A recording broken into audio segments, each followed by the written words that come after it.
Bismillahirrahmanirrahim. So da sha'awa. Kashi na 38.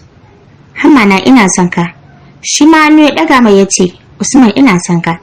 Daga na ya bar harabar gidan ya dauki hanyar da maturu. Suna isa kai tsaye hospital ya wuce da ita. Yana zuwa shi da kansa ya duba lafiyarta. A cikin asibitin suka yi sallah sannan ya dauke ta suka wuce restaurant. Abinci suka ci. Suka sha sannan ya wuce da ita gida. Bayan sai isa ne ya wuce ɗakinsa ya wanka. Ya fito kenan ita kuma Ummul ta shigo daga dukkan alamu ita ma ta yi wanka. A hankali ta tako ta zo gabansa cikin sanyi. Ta fada jikin shi murya can ƙasa ta ce, Hamma Umar. A hankali ta taku cikin sanyi ta matso shi. Ta fada jikinsa ta yi luf a ƙirjin. Yayin da ta manna kanta a kafaɗarsa. Ido ta lumshe cikin yanayin sanyin zazzaɓi. Shi kuwa Hamma Umar hannu ya sanya ya rungume ta tsam a jikinsa. Sai ajiyar numfashi yake saukewa. Ya lamshe idonsa ya yi shiru yana jin bugun zuciyar ta na harba. Kan nashi sai ya ƙara tallabo ta tare da shafa fuskarta. Limshe ido ta a hankali ta ce, Hamma Umar, ina son ka kira ya Usman ka lallashe shi. Ka gani fa yana kuka maka bar shi. Hamma ka yi haƙuri kar ka fice da ya Usman. Jawo ta suka zauna tsakiyar gadon nasa, sannan ya zauna ya ɗan jingina da jikin kan gadon. Ita kuma ya jawo ta jikinsa, sannan ya ɗan sunkuyo kanta. Yana kallon fuskar ta kallo mai cike da wasu yanayi. A hankalin ya fara magana cikin limshe ido ya ce, Usman, wani sashe ne na jikin Umar. Usman rabin jikina ne. Usman dan uwana ne da bani da madadinsa. Usman abokina ne, kuma aminina ne, kuma shakikina ne. Usman wani babban jigo ne a rayuwata. Ummul, kin taba ganin mutum yayi fushi da dan uwansa? Ummul, in dai zan yi fushi da Usman, to zan yi fushi da karan kaina kenan. Ummul ba fushi nayi da Usman ba. A'a, hannunka mai sanda ne masa. Shiru dai tana jin wani irin yanayi da ya bakunci rayuwarta. Tun sai ta ga Hamma Umar din na kuka a gaban su Abba yana kuma yi wasiya Adam fada. Haka kawai ta tsinci kanta da ƙara rungume sa sai kuma ta lub a jikinsa kamar mai yin bacci. Shi ma shirin yayi a haka har zuwa wani lokaci. Sannan ta dan dago kanta ta kalle su a hankali ta ce, Hamma, ka kira Usman ka ji. Ka ji ko? Ka yi haƙuri shi fa ya Usman bai min duka ba. Bai yi magana ba sai hannu ya sanya ya jawo wayarsa da ke kan dressing mirror. Sannan ya kira Usman din tare da sa amsa kuwa. Shiru suka yi suna jin yadda wayar ke ruri bai daga ba. A gida ko sai Hamma Umar din na fita, Abba ya ta yi wasu Adam fada. Hajjaji ko gaba ki daya mamakin Umar take. Shi ko Usman suna watsewa kai tsaye ɗakin sai na fa. Yana zuwa kan gado ya fada cikin tarin kuncin zuciya da zafi. Haushin kansa da kansa yake ji tunda ya kasa samawa Hammansa farin ciki. Mutumin da kullum burin rayuwarsa ya sa shi farin ciki. Amma shi ko yau sai kuka ya sa dan uwan nasa. Gaba ɗaya sai ya ji ya tsana kansa da kansa. Cikin kukan ya rinka cewa, Hammana, ka yi haƙuri ka gafarce ni Hammana. Ba zan sake yin abin da zai ɓata ma rai ba. Insha Allah ni ma zan saka ka farin ciki.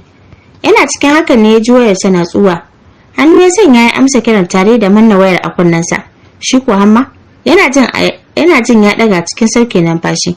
Yace biye na fishi kai da ni ne? To kai hakuri ka ji ko? Kai hakuri dan uwana. Usman ka gafarce ni. Kai Usman ya rinka jujjuyawa tare da sa tafin hannunsa ya share hawayensa. Murmushi mai dan sauti sannan ya ce, in dai zan yi fushi da Hammana, kenan zan yi fushi da mutanen duniya baki daya. Hammana ni zan nemi gafararka, ba kai zaka nemi nawa ba. Ka gafarce ni Hamma. Kar ka yi fushi da ni dan Allah Hammana. Murmushi ya jin daɗin Usman bai yi fushi da shi ba, sannan ya ce ni baka yi komai ba. Na yafe maka, kai ma ka yafe min. Sannan ka samu Adam da Sadiq da Aliyu, ka ce su gafarce ni ma na yafe masu. Dariya Usman ya ce kai Hamma, mu ne da laifi kuma mu ne za a bawa haƙuri har ka huce kenan. Murmushi ya ce kai Usman, da kana kusa da ni da sai na ronkwashe ma kai, na kuma matse ma kunne tunda baka jin magana. Dariya Usman yayi sosai dan ya ji daɗin hucewar da Hamman san yayi. Shi ko Hamma a hankali ya ce, Usman, ina jin kunyar nan da Abba. Na yi ta faɗa a gaban su, wata kilma na ɓata masa rai. Dan Allah ka ba su haƙuri, ka ce su gafarce ni. Da sauri Usman ya katse sa da cewa tab. Abba fa da nan da ka tafi sai da suka yi ta faɗa kamar su a raba ki. Abba har da marin Sadiq. Sai ka ce ba da su aka yi wa Ummul dan hukunci ba. Duk suka ware kansu, laifi ya koma kan Sadiq da Adam. Ni ma da Aliyu sai muka zille kanmu. Dariya suka yi baki ɗaya sannan Ummul da ke jin su kuma ta ce ya Usman ba cin zalina kuka yi ba. Duk kun tsane ni. Babu mai sona don kun ga Hammana baya nan kuka man halin yan ubanci. Dariya ya ce ai ke din ce ba kya jin magana. Rungume Hamma Umar din ta ƙara da ƙarfi, sannan ta dago kai ta kalle shi, baki ta dan tura tare da cewa ina jin magana mana ya Usman, ka tambayi Hamma, shi ya san ina jin magana. Sai ta kuma kalla Hamma a hankali ta ce Hamma, ina da jin magana aiko? Rungume ta shi ma ya sanna ya ce sosai ma kuwa Kairina tana da jin magana. Murmushin jin daɗi ta shi ko Usman dariya kawai ya katse kira. Ya kife kanshi cikin fulo, numfashinsa na fusga. Shi ko Hamma Umar ganin yadda Ummul ke makale da shi a hankali, ya jawo blanket ya rufe masa ciki, hannu ya sanya yana shafa cikin nata. Ita ko hannunta ta kife kan kirjinsa tana dan murza yatsarta a cikinsa. A hankali ya ce Kairi. Shiru bata amsa mai ba. Sun kuyawa ya leƙa fuskarta, abin mamaki sai ga ta yi bacci tuntuni, sai jikinta da ya ƙara zafi da zazzabi. Hakan ne ya sanya ya gyara mata kwanciyarta a jikinsa, sannan ya masa addu'a ya shafa masu, sannan ya ɗauki wayarsa ya fara karatun Alƙur'ani. A haka har bacci ya awon gaba da shi. Washe gari Lahadi da sassafe, Hamman ya tashi kamar yadda ya saba. Ya kimtso komai, sannan ya zauna da kansa ya bata abinci sauri-sauri, dan duk da yau Lahadi ne, yau ma zai je gidan gwamna zai ƙara duba lafiyarsa. Karfe 9:20 na safe ya gama komai ya fita, kai tsaye gidan gwamnatin jihar ya nufa. Ita ko Ummul a gidan Hamman nata yana fita. Ta koma ɗakinsa ta zauna, haka nan ta tsinci kanta da yin abin da bata taɓa yi ba, duk da zazzabin da take ji, amma ta ji ƙarfin gwiwar jikinta. Ɗakin ta fara tattarewa, ta kimtsa duk abin da ya watsa kafin ya fita. Zanin gadon ta canza mai, ta naɗe wannan ɗin, sannan ta share ko ina, ta goge komai. Ta killace ɗakin sannan ta sa turaren wuta mai ƙamshi. Daga nan ta koma ɗakinta ta gyara ta fito falo, su har danin area ma da kicin nasu. Kaf ta gyara komai, sannan ta shigo kicin ɗin. Karo na farko kenan da ta niyyar ta yi girki tare da rabon Hamma Umar ɗin. Dan takan yi girki kam, amma bata taɓa yi da rabansa ba. Shi ko in zai yi ita ce ma farkonci, kuma duk inda yake zai dawo ya mata abin da za ta ci. Ko yana ofis ne yakan dawo ya mata girki ta kuma ci. Amma yau da niyyar ta a cikin ranta za ta yi girkin dan in ya dawo ya huta. Bayan ta kammala aiki ne ta koma ɗakinta, wanka ta yi mai rai da lafiya.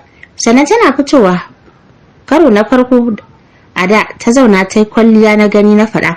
Sannan ta zira doguwar riga a jikinta, duk ta feshe jikinta da turaruka tare da murje humra a jikinta. Karfe 2 daidai na rana ta fito falo bayan ta yi sallah azhar. A ƙasa ta kwanta kan kafet ta yi matashi da filos ɗin kujerar. Lokaci ɗaya kuma gajiyar aikin da ta ya rufe ta, sai miƙa take. Shi ko Hamma Umar a gidan gwamna ya yi sallah azhar. Ana idar ma koma ya sallame su sannan ya nufi gida. Da sauran shi dai yana tunanin Ummul babu lafiya. Yana yin fakin koyar ya fito ya nufi cikin gidan. A falo ya same tana kwance, abin mamaki ko ina fes, gashi ta rangada kwalliya sai sheki take. Cikin mamaki ya zauna gefenta yana kallon dining table ɗin nasu. Da ya ga an shirya kuloli a hankali ya ce, Halima ce ta zo? Kai ta juya ba tare da ta fahimci manufar tambayar ba. Shi ko a zatansa, an ta Haliman ce ta zo, ta yi musu waɗannan ayyuka. Ƙara matsota yana shakar ƙamshin jikinta a hankali ya ce, Kin yi kyau ummuna, wannan kwalliya haka duk ni aka yi wa ko? A ranar shi ta ɗan yi sannan ta juya kai. Shi ko matsota ya kuma yi ya ce, Na kamar kin gyara gidan, kamar har da girki ko?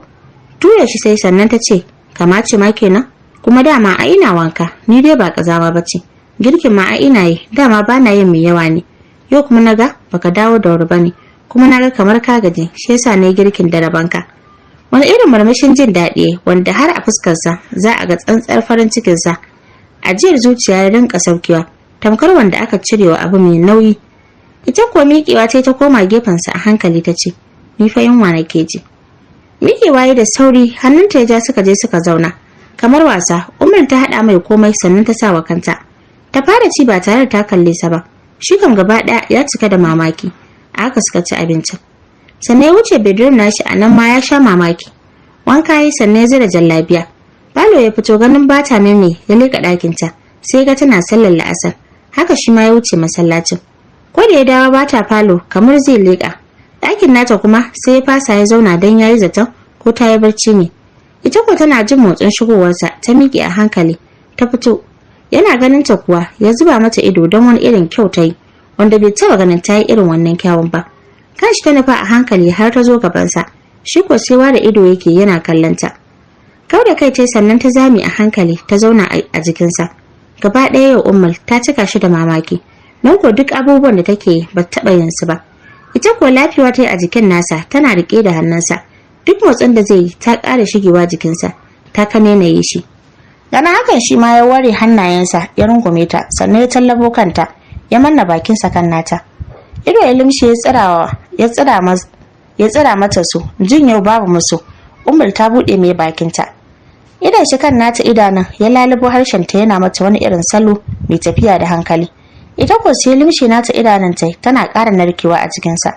Abu kamar wasa, gaba ɗaya salon Ummul na yau ya canza, ko motsi mai ƙarfi ma ta hana shi yayi. Duk yadda zai juya tana makale da shi. Shi kam har yanzu mamakin ta yake yi. A haka har aka kira sallar magrib, a hankali ya ɗago ta cikin kulawa. Ya ce, Ummul na, mu je mu yi alwala lokacin sallah yayi. Tana jin shi amma sai ta yi shiru a jikinsa. Tana ƙara manne tafin hannunta da nasa. Murmushi tare da ɗago ta suna fuskantar juna. Murya can ƙasa ya ce, Ummul na, yau dai kin fara son hammanki. Amma rigima ta hana ki gane. Bare ki gaya min in ji daɗi. Janye jikinta ta yi da sauri, ta miƙe ta nufi hanyar bedroom nata. Tana ƙunƙuni tare da cewa, ni dai a'a, dan kawai na raɓe ka, to ni ba na son. Karo na farko da ta kasa ƙarasa cewa ba ta son sa kenan. Sai kuma ta jiyo suka kalli juna. Murmushi ya ce, ina son ki Ummul Kairina. So mai tarin yawa, zan ci gaba da son ki har gaban abada. Bata kula shi ba, ta wuce cikin ɗakin. Shi ma masallacin ya wuce. Bai dawo ba har sai da aka yi sallar isha sannan ya dawo. Yana shiga ɗakin ta kuwa ya wuce kan sallayar. Ya same ta tana zaune rike da alƙur'ani tana karatu. Ganin hakan shi ma ya zauna gefenta suka ci gaba da karatun bibbiyu, inda suka karance suratul baqara baki ɗaya, sannan suka yi addu'o'i masu tarin yawa. Sai karfe 9 na dare ne suka shafa addu'o'in suka miƙe a tare. Hannunta ya kamo suka fito falo, abincin da ya siyo masu bayan fitar shi ne masallaci. Ya zauna ya bata da kansa ta ci kuma sosai. Sannan aka fara darin shan magani, wanda inda sabo Hamma Umar ya saba da darin Ummul akan shan magani.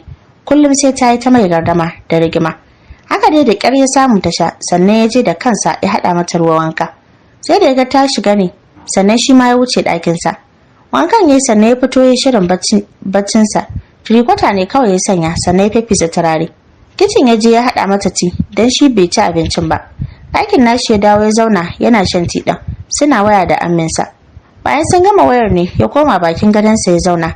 Ransa da jikinsa duk suna mamakin sauyawar Ummul. Hakan ya sanya ga baki ɗaya jikinsa ya sanyi. Ita kuwa Ummul bayan ta fito ta kimtsa har ta kwanta, sai ta ci gaba ɗaya ɗakin nata babu daɗi, ya yi shiru. Haka ya sanya ta miƙe ta nufi ɗakin Hamman nata. Sallama ta yi cikin sanyi, a hankali ya amsa mata tare da buɗe mata hannayensa. Babu musu ko wani gardama ta faɗa jikinsa, tare da sauke ajiyar zuciya a jere kamar wacce ta sha kuka ta ƙoshi. Ji hakan ne ya sanya ya ƙara rungumota a jikinsa a hankali. Ya ce, Ummuna, ina son ki. Ido ta zuba mai tare da cewa, gyara zaman siya a kan gada tare da shafa fuskarta. Ya kuma cewa, duk duniya ba ni da kamar ku. Limshe ido ta tare da shafa sajensa. Ta ce, ni da waye. Marmashin farin ciki ya don wannan ci gaba ne, a ce yau shi da Ummul ne suke fira. Duk da ba amsa take bashi ba, sai dai ta ce ko a hakan dai abin ya mashi daɗi. Gashi wa Ummul ke shafa wani sashi na jikinsa. Ganin hakan ya ci gaba da cewa, Amina da Usman da ke da bebi na nan da zaki haifa min. Ta sake ce mai. Shi ko jawo ta suka kwanta suna fuskantar juna. Har lau hannunta na kan fuskarsa. Shi ko cusa hannunsa cikin rigarta, yana murza kirjinta amma kuma bata hana shi ba. Sai ma hannunta ɗaya da ta saka ta kunce igiyar rigar baccin nata, ta yadda kirjinta ya fito fili. Amma ta ki yarda su haɗa ido, sai kirjin shi ta zuba wa idanu. Ido ya lumshe cikin jin daɗi. Ya ce, Ummul, ina son ki, ni ma za ki so ni ko? Bata yi magana ba, sai lumshe idanta da ta yi. Shi ko marginowa ya ƙara shiga jikinta a hankali. Ya ce, Kairi, kin san wani abu kuwa? Wallahi da takarduna za su amfane ki da na baki su ke ma ki zama Dr. Rabi'atu Hassan Umar. Tunda na lura a fushin nan da ake yi da ni a cikin laifukan nawa har da batun karatunki da Abba ya hana a dalilina. Bude idan ta yi a hankali tana kallon fuskarsa. Shi ko rungume ta yi, ya dago ta ya daura ta akan ruwan cikinsa. Ya dan kaikaice ta yadda ba su matse cikin ta ba. A hankali ya ce, in kin haifi ɗa namiji, duk sunan da kike so shi za a saka miki. In ko mace kika haifa, duk sunan da nake so shi zan saka. Hannu ta sanya tana shafa kansa, ta ce to ko sunan Mustapha ka yarda in saka? Murmushi tare da laso lips ɗin nata ya ce, me yasa kika ce ko sunan Mustapha ma na yarda? A hankali ta ce babu. Kai ya juya cikin sanyi ya ce ai shi ma Mustapha dan uwana ne, me yasa zan ki yarda? Sharadi ɗaya ne kan suna. Ina so ne ki sa wa ɗanmu suna wanda kika fi so a duniyar nan. Baki ɗaya in har shi Mustapha kika fi so to na yarda. Ai shi ma madadin ƙani yake a gare ni. Kairi, Mustapha da ke gani mutunci muke yi sosai, har auren shi na je ɗauran aure. Ido ta limshe a hankali ta ce kai waye ka fi so a duniyar nan? Murmushi a hankali ya zuba mata ido. Yana murza kirjinta da hannu bibbiyu cikin raɗa ya ce, Amina na fi so, amma ke da Usman ku nake sawa a next of kind na account ɗina. Ku ne a wurin aiki na ma, ke da Usman na saka. Ya ƙara shi maganar cikin raɗa sosai tare da cewa kar baby na ta ji ba ita na saka a next of kin ba ta yi fushi da dadinta. Murmushi Ummul tai dan ya bata dariya a hankali ta ce, Hamma, yaron da ke cikin mamansa kuma yana jin magana ne? Gida ya ɗaga mata tare da cewa zai ji mana. Murmushi suka yi dukkaninsu, farin ciki a zuciyar Umar kuwa baya faɗuwa. Bakin shi ya manne da nata, harshen shi ya zira mata a bakinta. Babu zato babu tsammani ya ji Ummul na kisan nasa. Wayyo, gaba ɗaya Ummul ta gigita sa da kis ɗaya tak saboda ba ta taɓa yi mashi hakan ba. Duk ya susuce ya susuta ta. Murya na rawa. Ya ce Kairi, kin yarda na raɓi jikinki? Karo na farko da ta kasa ce mai a'a kenan. Sai rufe idanta da ta kasa magana. Sai ƙara shiga jikin shi take yi. Hakan ya bawa Hamma Umar damar ɗibar gara domin yau ita kanta Ummul tana taimaka mashi a harkar. Haka ya bashi damar gamsuwa da ita babu musu. Kuma yau Ummul bata iya furta mai kalaman da ta saba yi mashi ba in yana mu'amalantuwa da ita. Duk da dai har cikin ranta ba wai tana jin tana son shi bane ba. Haka ya ta murzata duk da cikin da ke jikinta kuwa. Da ƙyar ya sarara mata. Sannan ne ya sake jawo ta suka ci gaba da fira duk da ba tanka mashi take yi ba. A haka suka yi ta fira har zuwa karfe 2 na dare. Sannan ya kuma nuna mata cewar yana son ƙari. Haka Ummul ta kasa hana shi ya murje ta san ransa. Sai da ya gamsu iya gamsuwa ya jawo ta jikinsa. Yana ta sa mata albarka. Ita ko tuni gajiya da zazzabi mai zafin gaske ya fara rufe ta. Lokaci ɗaya ta fara karkarwa. Jikinta kamar wuta sai dukunkunewa take yi a jikinsa. Ga zuciyarta da ke harbawa da ƙarfi kamar za ta fashe. Gaba ɗaya Hamma kam ya ruɗe, ƙaramin tawul ya ɗauko da ɗan ruwan sanyi ya rinka jiƙawa yana goga mata a jikinta har sai da jikin ya sanyi sannan ya bata magani ta sha. Lokaci ɗaya kuma jikinta ya sake ganin haka ya jawo ta jikinsa. A take bacci ya sace ta. Shi ko sai ƙara rungume ta yana kallon yadda ɗan cikin take motsi. Fuskar ta kuwa ta yi fari tas sai sheƙi take. Duka wannan yau ta canza ta yi fiyau. Haka ya ta kallanta har zuwa karfe 3 a lokacin ta farka ido ta zuba mashi. Ganin yadda yake kallanta. Cikin baccin ta juya gare sa ta sa hannu biyu ta rungumo shi. Murmushi sannan ya gyara mata kwanciya. Sai can karfe 4 kuma ta sake farkawa. Nan ma har yanzu bai yi bacci ba. Kallanta yake kamar zai haɗiye ta. Nan ma juye ce a jikinsa cikin sanyi ta shafa sajensa har zuwa kirjinsa a hankali. Ta sako da hannunta har kan mararsa. Cikin magagin baccin ta ce, Hamma, har yanzu baka yi bacci ba? Me kake so ne? Hannunta ya riko a hankali ya ce fakala nake so, kuma na ga kin gaji, gashi baki da lafiya, ko zaki iya da bukatuna? A hankali ta ce, Jawo ta ya rungume cikin jin daɗi ya ce, Na gode Kairi, Allah ya miki albarka, amma yanzu ki yi baccinki sai na dawo masallaci, sai ki bani kafi shayi, tunda yanzu 5 ta kusa. Kai kawai ta juya sannan ta ci gaba da baccin. Shi ko tashi ya je wanka. Sannan ya zo ya ɗanyi nafila. Ana kiran sallah ko ya tafi masallaci.